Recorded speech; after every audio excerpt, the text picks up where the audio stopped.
Hi guys, எல்லாருக்குமே வணக்கம் and welcome back to our Saturday video.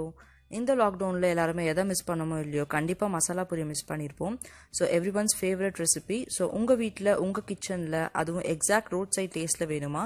So வீடியோவை skip பண்ணாமல் ஃபுல்லாக பாருங்கள். பிகாஸ் என் வீட்டில் நான் ட்ரை பண்ணி கொடுத்தேன். சின்னவங்களுக்கு பெரியவங்களுக்கு எல்லாருக்குமே ரொம்ப பிடிச்சிருந்தது. ஸோ வித்தவுட் எனி டிலே வாங்க எப்படி செய்யலான்றதை பார்த்துடலாம். பச்சை பட்டாணியை நல்லா வாஷ் பண்ணி ஒரு 8 மணி நேரத்துக்கு ஒரு பவுலில் போட்டு இதை நல்லா ஊற விட்டுருங்க. பச்சை பட்டாணி நல்லா ஊறினதுக்கப்புறமா குக்கரில் சேர்த்து அது கூடவே 1/2 ஸ்பூன் மஞ்சள் தூள், கொஞ்சமாக பட்டை லவங்கம், அது கூடவே பிரிஞ்சி இலை சேர்த்து மிக்ஸ் பண்ணிவிட்டு ஒரு 4 விசிலுக்கு இதை வச்சு எடுத்துடலாம். உங்களுக்கு உருளைக்கிழங்கு விருப்பமாக இருந்ததுன்னா நீங்கள் அதை கூட இது கூடவே சேர்த்து நல்லா வேக வச்சுருங்க.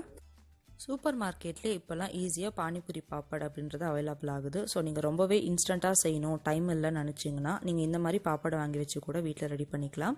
ஸோ நம்மளோட பச்சை பட்டாணி இப்போ நல்லா வெந்திருக்கும். நீங்கள் உருளைக்கிழங்கு சேர்த்துருக்கீங்கன்னா உருளைக்கிழங்கு தனியாக வெளில எடுத்துகிட்டு ஸ்மாஷ் பண்ணிவிட்டு அதுக்கப்புறமா இது கூட சேர்த்துக்கோங்க.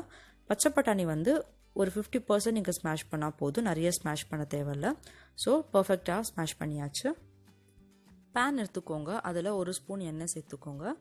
அது கூடவே 1/2 ஸ்பூன் சீரகம்.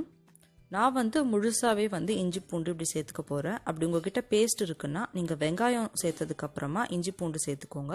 இப்போது இது கொஞ்சம் வதங்கினதுக்கப்புறமா ஒரு பச்சை மிளகா, ஸ்லைஸ் பண்ணி வச்சுருக்கிற ஒரு பெரிய வெங்காயம் சேர்த்து கொஞ்சம் டிரான்ஸ்பரண்ட் ஆகிற வரைக்கும் ஒரு 2 நிமிஷத்துக்கு நம்ம இதை நல்லா வதக்கிக்கலாம். வெங்காயம் நல்லா வதங்கினதுக்கப்புறமா கட் பண்ணி வச்சுருக்கிற 2 தக்காளியும் சேர்த்து மீடியம் ஃப்ளேமில் வதக்கிக்கோங்க. இது நல்லா வதங்கினதுக்கப்புறமா இதை ஃபுல்லாக ஆற விட்டுருங்க. இது நல்லா ஆறுனதுக்கப்புறமா மிக்சி ஜாரில் நம்ம வெங்காயம் தக்காளியை சேர்த்துடலாம். அது கூடவே ஒரு கைப்பிடி அளவு புதினா, ஒரு கைப்பிடி அளவு கொத்தமல்லி சேர்த்துட்டு கொஞ்சமாக தண்ணி சேர்த்து நல்லா பேஸ்ட் அரைச்சி எடுத்துக்கலாம். இதில் புதினாவும் கொத்தமல்லி தான் ரொம்பவே நல்ல ஃப்ளேவர் அண்ட் டேஸ்ட். ஸோ அதிகமாகவே சேர்த்துக்கோங்க. நல்லா பேஸ்ட்டு அரைச்சி எடுத்தாச்சு. பேன் எடுத்துக்கோங்க, அதில் 1 ஸ்பூன் எண்ணெய் சேர்த்துட்டு நம்ம அரைச்சி எடுத்துருக்க பேஸ்ட்டும் சேர்த்து நல்லா மிக்ஸ் பண்ணிவிட்டு ஒரு 2 நிமிஷத்துக்கு நம்ம இதை வதக்கிடலாம். ஒரு கொதி நல்லா வந்ததுக்கப்புறமா நம்ம ஸ்மாஷ் பண்ணி வச்சுருக்க பச்சை பட்டாணியும் சேர்த்து நல்லா மிக்ஸ் பண்ணிவிட்டு இப்போ காரத்துக்காக மிளகாத்தூள், தனியாத்தூள், கரம் மசாலா, உப்பு இது எல்லாமே 1 ஸ்பூன் அளவு சேர்த்து மிக்ஸ் பண்ணிடலாம். உங்கள் காரத்துக்கு ஏற்ற மாதிரி நீங்கள் டேஸ்ட் பார்த்துக்கோங்க. ஸோ இது ஒரு 5 நிமிஷத்துக்கு இப்போ நம்ம கொதிக்க வச்சு எடுத்தால் நம்மளோட சூப்பரான மசாலா ரெடி ஆகிடும்.